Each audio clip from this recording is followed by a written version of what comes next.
Quel jour sommes-nous? Vendredi. Vendredi. Vendredi, c'est le jour du démon Béchette. C'est donc lui que nous devons invoquer. Lis ça. Mais où? Là. À haute voix. Vas-y. Oui, bien sûr, à haute voix. Par Énatiel, par Amazin, par Iskyros, par Athonatos. Tu crois que mon père va venir? Tu crois que je pourrais voir son âme? Non, t'arrête pas, continue. Par Adonai, par Sadai, par Éloi, par Massias, je te conjure, ô Béchet. On dit Béchette ou Béchet? Béchetteux, je crois. Je te conjure et je t'ordonne, ô Béchette.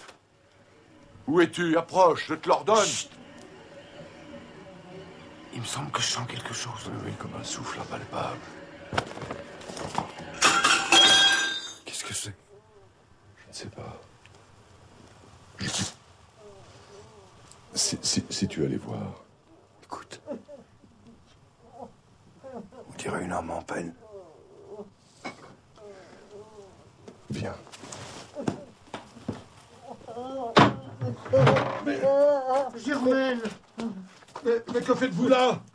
Ah, monsieur, j'ai cru que c'était le diable. Mais non, Germaine, ce n'était pas le diable. C'était nous. Oh! Dès lors, abandonnant toute autre recherche, ils s'appliquèrent à préciser les rapports de l'esprit et de la matière.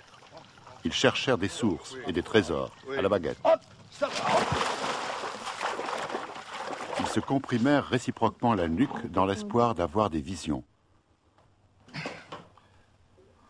Tout rata.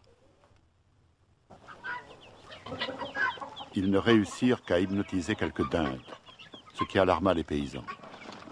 Foutez le camp! Alors, je crève la paillasse! Allez, non, ne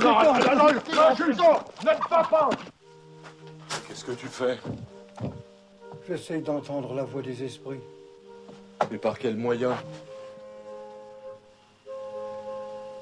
À l'aide de ma trompe à Romal. Mais j'en viens à me demander si j'en ai une.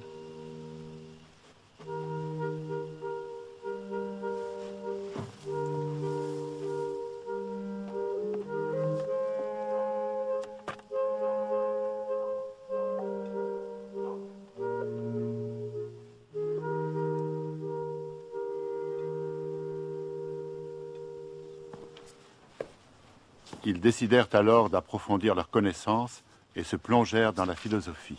C'est tout de même très beau, la philosophie. Très beau. Quand je pense à tout le temps que nous avons perdu dans l'agriculture, la littérature. Dans la politique. Qu'est-ce que la matière, juste, et qu'est-ce que l'esprit? Voilà la grande question à n'en pas douter. Moi, je me sens à la fois matière et pensée, tout en ignorant ce qu'est l'une et l'autre. L'homme est immatériel, c'est certain. Je sens en moi quelque chose de supérieur à mon corps qui en est délivré. Je dirais même que l'âme est simple et spirituelle. L'âme n'est pas détachée de la matière, bien au contraire. Ah, mais elle disparaît avec nos organes. Et la pensée suit le développement du cerveau. Et regarde le nouveau-né. Non, l'exemple du nouveau-né n'est pas solide. Moi, je dis que l'âme est immortelle. Dieu n'a pas pu la concevoir autrement. Mais si Dieu n'existe pas. Mais le spectacle de l'univers dénote une intention, un plan. Crois-tu? Mais le mal est organisé aussi bien que le bien, alors. Assez vite, ils trouvèrent beaucoup de verbiage dans la psychologie, beaucoup d'artifices dans la logique et trop d'incertitudes dans la morale. Moi, plus je vais, plus je me rends compte qu'il est difficile de ne pas douter. Si tu continues, tu vas sombrer dans l'abîme effrayant du scepticisme. Il n'effraie que les pauvres cervelles. Bah, je te remercie du compliment. Oh non, non, voyons. Mais juste.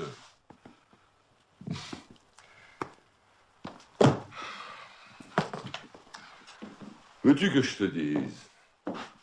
J'ai du mal à suivre Spinoza. Moi aussi, il me fatigue un peu. Dans le fond, la métaphysique ne sert à rien. D'ailleurs, on peut vivre sans elle. Hein.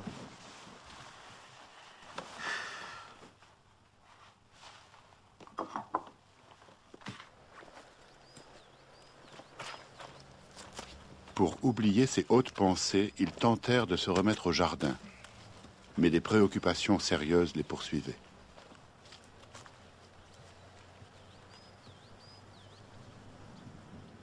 Tu médites? Oui. À propos de n'importe quoi.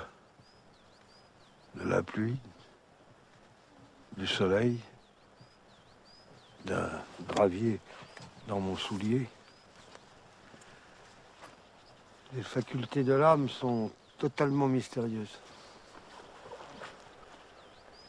Cette matière primordiale, qu'est-elle donc? Ah, le doute. Le doute.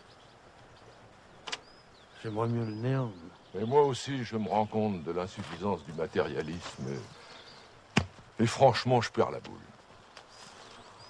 Bon, quand je pense à Dieu, par exemple, je me dis que si Dieu avait un but, s'il agissait pour une cause, c'est qu'il aurait un besoin. Il manquerait d'une perfection. Par conséquent, il serait pas Dieu. Alors notre Terre ne serait qu'un ballon, entraîné dans une course sans fin, dans un abîme sans fond. Je le crains, oui. Ah, c'est trop fort. Ah oui, oui, t'as raison. Il commence à faire frais, rentrons.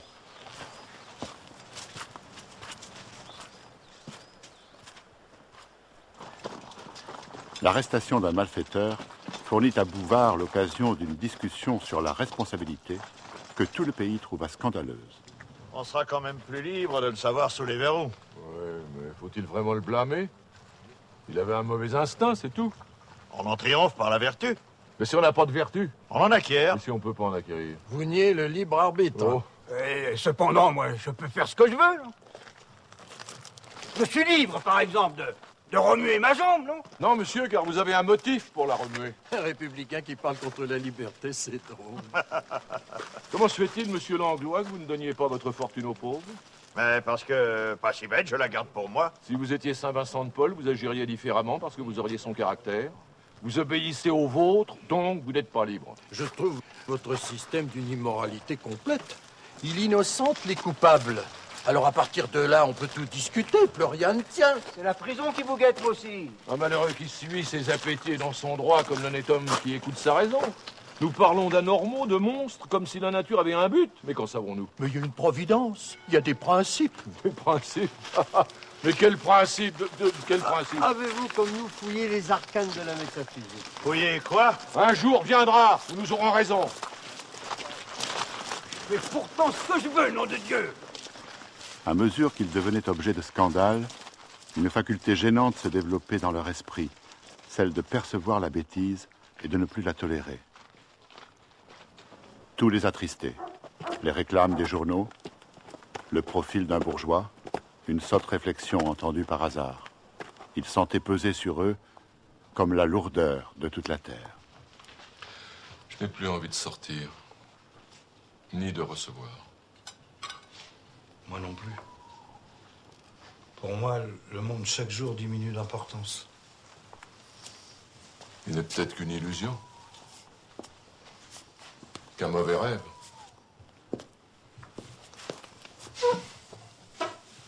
Je ne crois même plus à la matière.